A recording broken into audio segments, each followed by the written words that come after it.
Patient আপনার কি হয়? সে আমার হাজবেন্ড। আর ফিমেল পেশেন্ট আপনার কি হয়? ওয়াইফ। তোমার কাজ সংসার করা, সংসারের মধ্যেই থাকো। ডিটেকটিভ বলতে আইছো না।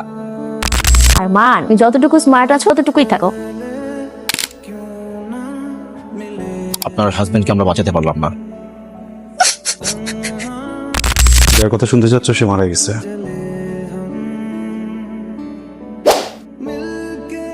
আমার যেতে ইচ্ছে করছে না, ইচ্ছে করছে এই ভ্যাকেশনটা যদি আনতে হবে আরো কিছু। আজকে আমরা না যাই, ঠিক যাও না। কি করবো? ওরেন মিটিং করে গেছে। আরে দূর।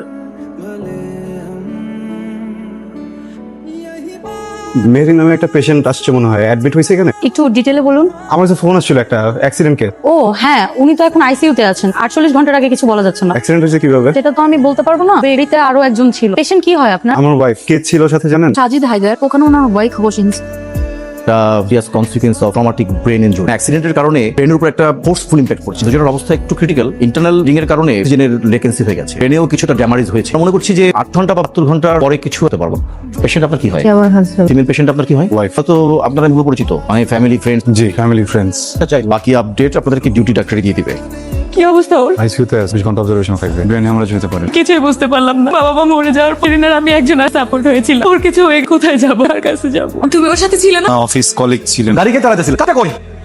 আইসিইউতে মালিয়ারিনে চলে গেল। প্রেগন্যান্সি লাস্ট স্টেজ, মানে স্ট্রেস নেবার কথা। আমিও সেটা চিন্তা করতেছি। এখানে তো আমাদের কেউ নাই। তুমি কি একবার সামলাতে পারবা? একটা না একটা কিছু হবে। আপনি কি জানতেন ওয়াইফ যেখানে ছিল? সরি, ওয়াইফ যেখানে ছিল আপনি জানতেন? অফিসিয়াল মিটিং এ বাইরে যাবে জানতাম, কার সাথে যাবে এটা জানতাম না। আপনি জানতেন? সাজিদ তো কখনো আমাকে জানানোর প্রয়োজন বোধই করেনি। হ্যাঁ, জানতাম যে আসলে যোগাযোগ হবে, যোগাযোগটা ওর ইচ্ছায় হবে। মেহেদিন সুলতান আপনার ওয়াইফ? সাজিদ হায়দার হাজবেন্ড।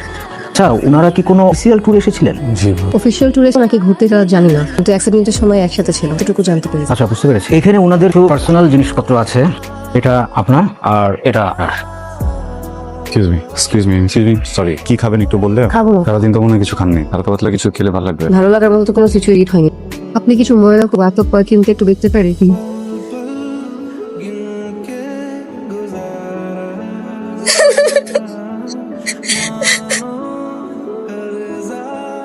আজকে প্রোগ্রাম ছিল না? প্রোগ্রাম তো ডেইলি থাকে, এটা নতুন কি? শার্টটা একটা ডিফারেন্ট পারফরম্যান্স স্মেল পাচ্ছি। সিগারেটের গন্ধ থাকতে, থামের গন্ধ থাকতে পারে। দিলে 100 মানুষের সাথে দেখা করতে, তাদের সাথে উঠা বসা করতে বিভিন্ন ধরনের গন্ধই পারে। কোয়ার্ডের সদস্য সদস্য কিছু মিনার বাই করতেছো। আমার কাজ সংসার কর, সংসারের মধ্যেই থাকো।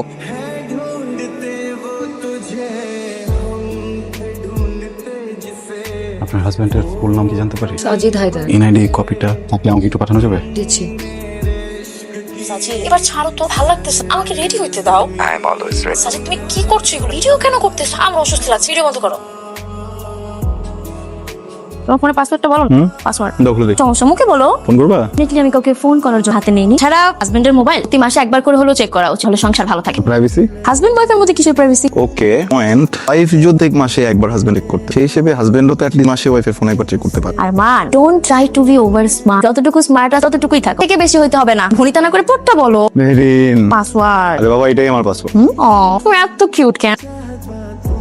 মেহেরিন, আমি আসলে বুঝি না আমার কি করা উচিত। তোমার বাঁচার জন্য ওয়া করা, ওটাকে মরার জন্য মরে গেলে অবশ্য ভালো, ঘৃণাটা আর করতে হবে না। যেন এই পৃথিবীতে সে মানুষকে ঘৃণা করা থেকে কঠিন একটা অবস্থায় ফেলছে। আমার ভালোবাসতে পারতেছি না, ঘৃণা করতে পারতেছি। আমি কি করিনি তোমার জন্য? মেহেরিন, আমি কি তোমাকে কম ভালোবাসি? কখনো তোমাকে কম সম্মান করছি? কখনো তোমাকে চিট করছি? কিন্তু তোমাকে সবসময় অনেক ভালোবাসি। যে তোমাকে ছুঁয়ে বলতেছি, আমি তোমাকে সবসময় অনেক ভালোবাসি, অনেক ভালোবাসছি।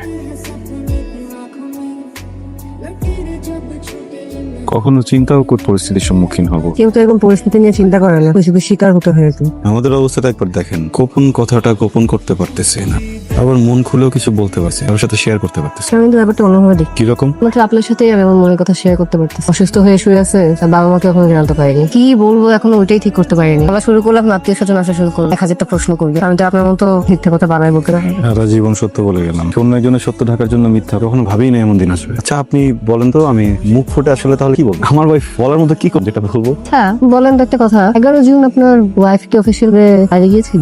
না, ইনফ্যাক্ট আমিই ছিলাম না, বাড়ি গেছিলাম 3 দিনের জন্য।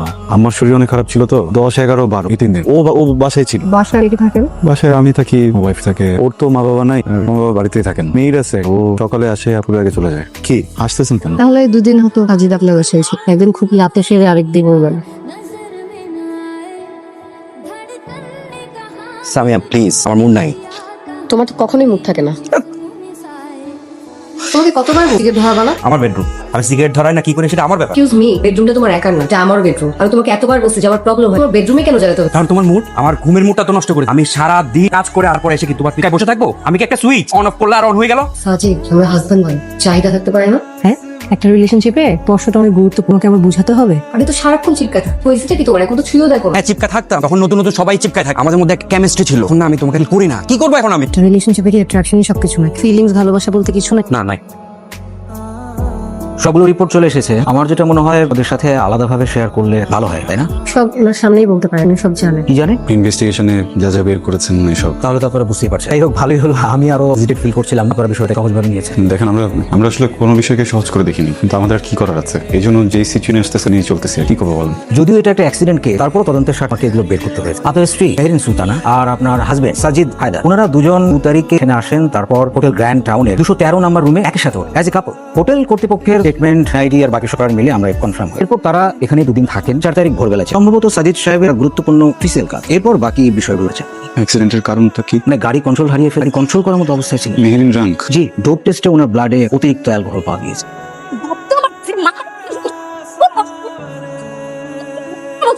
টকিং টু ইউ কথা বলো।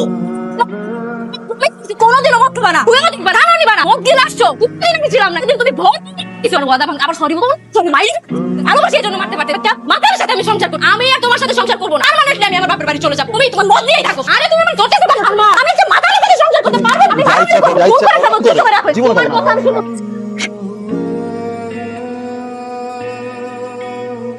কি ব্যাপার এত রাতে? সরি, ডিস্টার্ব করলাম। ঘুমাচ্ছিলেন? না না, আমি ভাবলাম কোনো ঝামেলা আছে নাকি। ঝামেলার কি হলো? তো হয়ে গেছে। আসলে ঘুম আসতেছে না। কফি খাবেন? ফিফিল তো আরো ঘুম আসবে না। ঘুম তো এমনিতেও আসবে না, কফিটা খেলে অ্যাটলিস্ট মাথা ব্যথাটা একটু কমতো। আপনারও মাথা ব্যথা? জানেন, আমি বাবা মার সাথে সম্পর্ক করে সাজিদের কাছে শুনলাম। বাবা আমাকে সাজিদের সাথে বিয়ে দিতে চান। আমি জিদ করেছি। ইনফ্যাক্ট বিয়ে ভেঙে জিদ করে চলেছে। একদিনের নোটিস ওকে বিয়ে করেছি। ওরা পাগল ছিল আমার জন্য। ইট ওয়াজ ক্রেজি ফর লাভার যেটাকে বলে। অনেক ভালোবাসতো আমাকে। ভালোবাসাটা আসলে অতিরিক্ত ভালো না, পরে কষ্টটা অতিরিক্ত হয়, যেমনটা এখন আপনার হচ্ছে। হয়তো আমি না বিশ্বাসই করতে পারছি না যদি এমন একটা কাজ করতে পারে। কদিন ধরে নিজের দিয়েই যাচ্ছে যে মানুষ পরিবর্তনশীল। যেটা হয়তো ব্যতিক্রম কিছু না, ও হয়তো চেঞ্জ হয়ে গেছে। যে চেঞ্জ হলো, আমি তো চেঞ্জ হইনি। আমার অ্যারেঞ্জ ম্যারেজ। ব্যবসা করতাম তো, এই অন এন্ড অফ ব্যবসা হতো, আবার কখনো হতো না। মা বাবা মেহরিনকে পছন্দ করে নিয়ে আসতে বিয়ে দিলেন। বিয়ের পর অবশ্য ব্যবসাটা ভালোই, মেহরিনও এটা জব করতো, সব মিলে ভালোই ছিলাম। প্রবলেম হলো আমি তো খুব সাধারণ মানুষ। অসাধারণ বলে আমার ভিতরে একটু নাই। ভালোবাসি, অনেক ভালোবাসলেও ঘটানো বলা হয় না, এক্সপ্রেসিভ না। কিন্তু কেউ যদি ঠিকমতো আমার চোখে তাকায়, আমার ফিলিংস গুলো বুঝতে পারবে। আমার আবেগ, মেহরিনের প্রতি আমার ভালোবাসা, এগুলো সবকিছু বোঝা যায়। এখনো ভালোবাসেন? ভালোবাসা তো আসলে গাছের মতন, এতদিন সবুজ ছিল, ফুল ফুটতো, সবকিছু সুন্দর ছিল। এরপরে ঋতুর সাথে আস্তে আস্তে সব পরিবর্তন। হয়তো বা পাতা ঝরে গেছে, ফুল ফোটে না, গাছটা আগের মতো সুন্দর না থাকলেও রয়ে গেছে। একদিন হয়তো ওই গাছটা আর থাকবে না। ভালোবাসার সাথে সাথে নিজেরও বিলীন হয়ে যাবে। এক মিনিট জি। আমি ভুলে ক্যাশ ফেলে গেছে। মেডিসিন কেনার মতো আমি ওকে দিয়ে দিচ্ছি।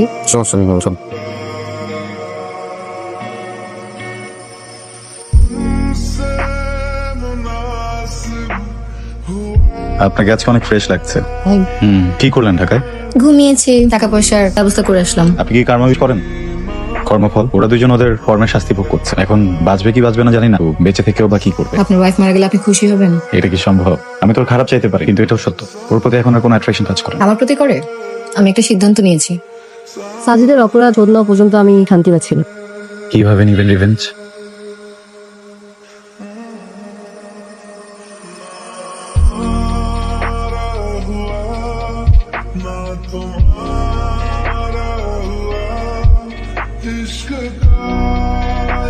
সরি, আমি সেটা করা ঠিক ইচ্ছে।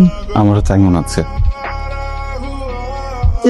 আপনার হাজবেন্ডের শারীরিক অবস্থা খুব খারাপ, হাসপাতালে চলে আসুন। ও miss Samiha, we are extremely sorry, আপনার হাজবেন্ডকে আমরা বাঁচালাম না।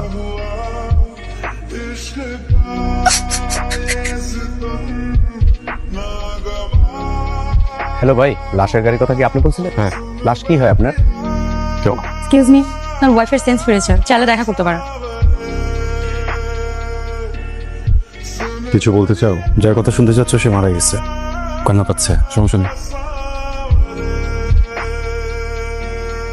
মেহরিন সেদিন খুব চাচ্ছিল যেন তাকে যেতে না দিই, কিন্তু ধরে রাখার ভালোবাসা আর অবশিষ্ট ছিল না।